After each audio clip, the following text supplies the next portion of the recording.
Hello there and welcome to the GITEX Tech Waves Podcast. Lovely to have you listening, lovely to have you watching. And we are, of course, bringing you the latest trends and innovations in the shifting tides of tech. And I'm delighted to say that today we're actually broadcasting live from our on-site studio in Dubai World Trade Center. We're in the midst of the GITEX Global Show right now. I'm Georgia Tolley, and I'm delighted to have been meeting so many people for this GITEX Tech Waves podcast. Of course, we are in the midst of the biggest tech show in the world. Now, in this episode, we're going to be speaking to a senior expert from the world of artificial intelligence, a pioneering AI company launched by Abu Dhabi's Advanced Technology Research Council and Venture One. Now, Mehdi Ghissassi is our AI expert for the day, and I'm delighted to say he joins me here in the studio to discuss the latest advances. Thank you for joining us for the GITEX Tech Waves podcast. It's lovely to have you with us. Thank you, Georgia. My pleasure. It's good to have you with us because it's really fascinating stuff hearing how Abu Dhabi is sort of getting involved in this field. And it is such a broad field, a broad church. I know that especially people in the media like myself tend to use AI as a catch-all phrase. And I'm slightly embarrassed to ask you this question, but I'm going to go with it anyway. Because I'd like to get an overview of how you see artificial intelligence driving the next wave of technological transformations across all industries. I mean, it's about as broad brushstroke a question as I could ask, but you can take it where you wish. Yeah, it's a great one actually to start with. AI is probably the most exciting scientific endeavor of the moment, right?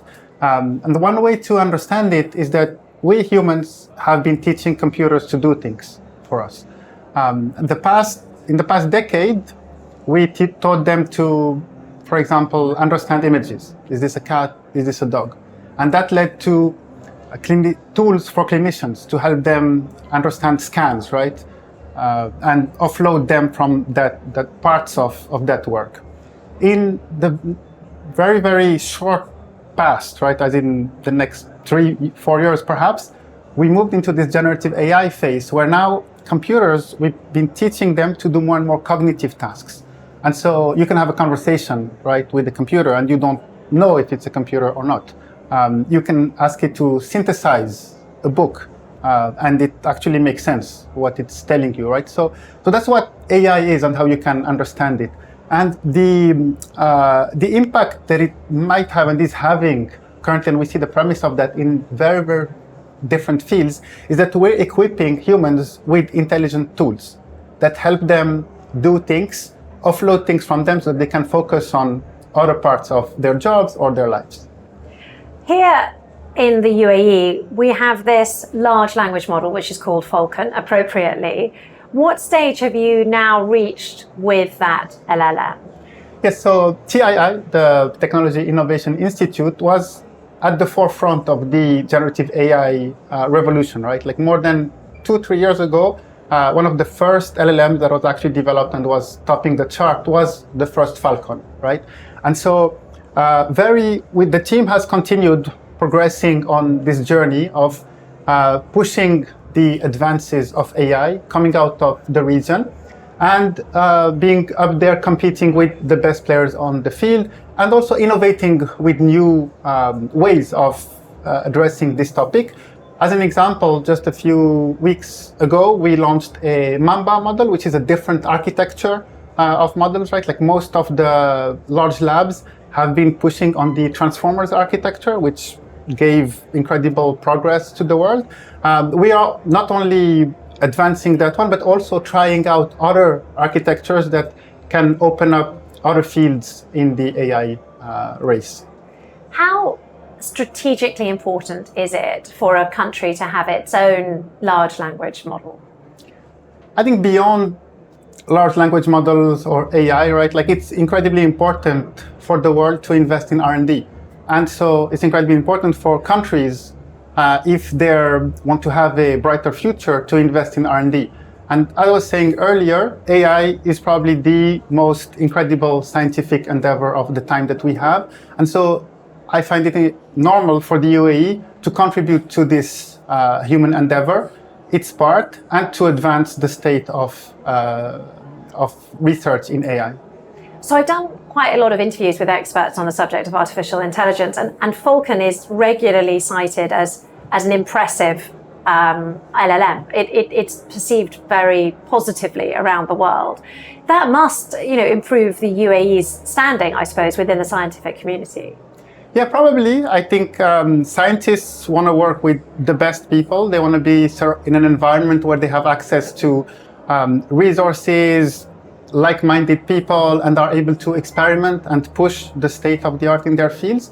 And so it can only be positive that more and more people move here to the UAE, to Abu Dhabi, to TII, and get to work and advance their research in the field. It's also good for the region to be able to contribute to humanity's quest for knowledge and understanding. Beyond that, in the AI field, there's an incredibly important piece, which is data, right? Like your models are as good as the data that you put into them, and also the data reflects societal preferences, specificities of areas, and so by being able to contribute data from this part of the world, be it language, cultural references, etc., you can also push to be represented in the global discourse around AI. I'm interested by language, which you mentioned just there. So much of the internet, I mean, maybe it's just because I only read English, but so much of the internet seems to be in English. Is it a fact that AI is or these large language models are at risk of being monolingual, or am I missing the point? Is it because if it's AI, it can just translate it in a drop of a hat? You're right, but there is also another perspective, right? Like in the sense that, if you're only using language content that is in one language, English, then that content also comes with a certain view of the world, some history of the world, right? So you could translate that, but you'd only be translating that words. Side of it, right? So it's important to also take into account the other languages that are there. Some are, as you said, like underrepresented in the amount of information that's available online that these LLMs are trained on. And so from my perspective, it can only be positive to add to the mix of data. Perhaps there are different patterns in different types of data and languages that will make the whole way better. So at the moment, Falcon is open source. Why is that important, and do you see it remaining open source? Yeah, since the early days, TII has been incredibly a huge supporter of the open source movement. And one of the reasons is that research has benefited from being open source, right? Because that's how you can publish and then get others to look at the work that you're doing, to suggest other ideas, to also build on top of it. And so far, this is the approach that the organization has taken to keep pushing the research agenda in this field. Do you think other LLM companies will continue with their open source policies as well? Do you think in the next 5 years we could see a switch around, potentially in the States, for example? Yeah, it's a great question. OpenAI started as open, right? Today, some people mentioned that it should maybe change its name to closed. But I'm so pleased you touched on them, because that was exactly who I was talking about. So I appreciate you mentioning OpenAI specifically. And clearly some people within that company have struggled with that shift as well. We've seen a lot of ructions within the senior management at the company. So it's clearly potentially quite a controversial subject. It is true that a lot of the labs that are at the forefront of this revolution are research labs, and researchers have this culture of publishing, right? So that not only their work is recognized, but also they can contribute, get feedback, and keep improving their work. Different companies have picked different approaches to this question of open source versus closed. Now, what we're seeing is that the open source is catching up to the closed source, to the closed models, right? There are all these graphs that show you that, at every generation, the gap is getting smaller. So it is very possible that we keep saying different players take different strategies based on their own goals and interests, which make total sense. So I don't think everybody has to be open source, but the open source space is doing incredibly well. If your company is open source, is there not a risk that that's opening it to potential, threats, potential ethical issues? So exactly. Some folks argue that you should close these models because they could be so dangerous that you don't want them in the wrong hands. Other people argue the other side of this, which is actually by opening them to everybody, you can see the vulnerabilities and then fix them, right? So from my perspective, I think that both approaches are helpful, and that the important bit is to be able to have a global discourse on this and to invite people from different sides of the topic, so be it researchers, ethicists, engineers, policy folks, to have a debate as the ones that are happening at government levels. There was the London Summit, there's the Paris Summit soon, and the Seoul one. So I think these conversations are happening, and a number of institutes are being put out there to check the vulnerabilities in models and help the development of AI in a very responsible and thoughtful way.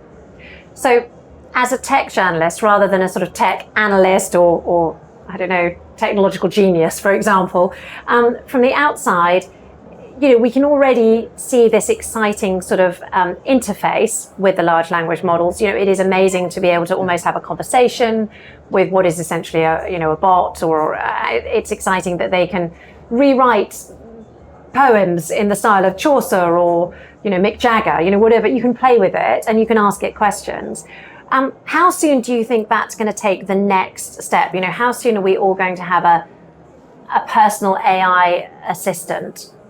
Or am I already not thinking far enough? Is there going to be another leap almost immediately after that? You're touching on a really, really important point that people in the industry call emerging capabilities, right? Which is sometimes the folks who build these models realize once they've built them that they do things that they didn't expect them to do, as in they picked up a new language, or as you said, you're able to have a conversation with them and feel like it's human, or they are able to draw pictures in the style of this or that. And so, the rate of progress, and the beauty of it actually in research is that the rate of progress is non-linear, right? You discover things after doing a lot of work, but you don't predict the day or the time that you're going to discover this, right? So it is very likely that we will keep on benefiting from all this research and find new properties that these models will show, but we can't really predict when. Now, a lot of people have been talking about AGI, right? Which are these algorithms that are superhuman. Different people have different ways of defining this, right? But one is that you could have an agent that has human capabilities on a lot of tasks, and people have been adjusting their views on when will that happen, many of the luminaries of the space think that it's in the next decade. We're already seeing premises of this, right? Where you've seen that just last week, 2 Nobel Prizes were given to former colleagues of mine in the previous teams that I've been in. And it's pretty incredible to see the rate of progress and the new knowledge that we humans are able to get through these technologies, right? So we can only be incredibly excited about what the future holds as we invest in research and push these technologies forward in a responsible way. I'm glad you mentioned the responsible way, because there have been some of the luminaries from your own industry who have expressed quite strong concerns about the direction of travel. Sam Altman does them, but then carries on with them. And in my view, Elon Musk has mentioned there are serious issues, but then carries on with creating an AI company. Do you feel any fear about the way that artificial intelligence is developing? It's a very emotive word. Yeah, it is. Different people will react differently, right? To that word. I don't fear where it's going, because ultimately, in one view, you can just unplug all this and then it's okay, right? Just as when my mom didn't know how to turn off the TV, so she would just unplug it. I think we can do something a bit similar. Now, that doesn't mean that we can let everything happen without looking at it deeply and thoughtfully, right? You can think of applications in domains like biotechnologies, where now we can design new proteins. Well, proteins can be good for you, they can also be bad for you. there are a lot of parallels with nuclear power, right? Like that similarly can help solve many issues we have, like climate change, but on the other hand, can be used to develop weapons that can wipe out humanity, right? So from my perspective, I believe that we need a balanced approach that puts into the mix perspectives from different people. And so I'm incredibly happy that different regions of the world are contributing to research and development in this field, that different institutes are looking at the policy implications and the ethical implications of this. And through these debates and exchanges, we would probably get to a better place. I mean, ultimately, much of this is still in the R&D phase, but there is going to come a time where it's, enters the business space. When it enters the business world, it's commercialized and it's changing all of our lives on a day-to-day basis. That's the point where everyone thinks they're going to lose their job. I'd love to get your insights on where you see that going, how soon you feel it's going to start impacting on our day-to-day life. Yeah, that is a great question. And it's a debate that's continuous, right? Like it's humanity and technology. Like over time, we've been incredibly good at building tools that help us do things. And then we wonder about what do we do, right? Like back in the days, to calculate something, you had humans doing the calculations. Then we invented the calculator and we need those guys to keep calculating, but they moved on to do other things, right? The Luddites had the same issue, right? Like in the UK, in the industrial revolutions, where they ended up destroying the machines, etc., because they thought they would lose their jobs. I'm optimistic by nature, so I am pretty convinced that humans will find new things to do. The reality is we're providing people with more intelligence that they can use to help them do more things, to help them in their tasks, in their day-to-day jobs, in their lives. Think of when we traveled before without Google Maps, right? Like we used to need a map and look for directions, ask people. Maybe you didn't speak the language, so it was complicated. Now you go to places, you don't speak the language, they don't speak your language, and you can still communicate and find your way and see things. So my perspective is more optimistic than pessimistic on this topic. Though we still have to accompany the change, right? Like because change comes, and so there's a period where you have to re-educate, retrain, help people find these new roles and adopt the new technologies. And so, yeah, in the next few years, we're already seeing these tools being used here and there, right? Like medical practice is full of these examples where now you have clinical decision-making tools, you have alerting systems that tell doctors things about their patients. They've learned how to include them into their workflows, and they're doing better with it. They limit administrative burden, they can spend more time with their patients, while before they couldn't. So yeah, it will definitely happen, as you mentioned, but people will have other things to do. They will think about what to do and figure out where to deploy their energies. So my final question, I want to talk about guardrails, because you mentioned there the London summit, there's going to be a Paris one. Yeah. Who do you think should be creating those guardrails? Do you think it should be governments? Do you think it should be the United Nations? Or do you think that the commercial entities can be trusted to introduce their own guardrails? After all, they're the people who understand the most what's going on. It's a complicated topic because we live in a world where people are experts of given topics, but the impact of anything touches way more topics than anyone is an expert in at, right? Like AI is a horizontal technology, but its application comes in multiple verticals. And so I can be developing a technology that then is going to be used in the financial industry, but I don't know much about that space, right?